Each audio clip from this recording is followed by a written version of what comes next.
سوال: اگر کوئی شخص کسی مستحق کو کچھ رقم دے اور کوئی خاص نیت نہ کرے تو کیا کچھ دن گزرنے کے بعد اس رقم میں صدقہ فطر کی نیت کر سکتا ہے؟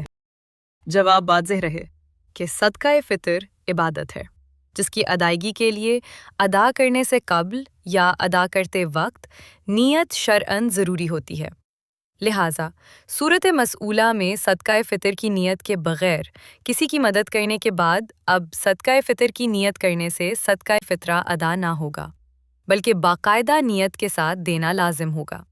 البتہ اگر مستحق شخص کے پاس بعینہ وہی رقم موجود ہو جو مذکورہ شخص نے دی تھی، اس صورت میں اگر وہ صدقہ فطر کی نیت کرتا ہے تو اس صورت میں اس کی نیت شرعاً معتبر ہوگی اور صدقہ فطر ادا ہو جائے گا۔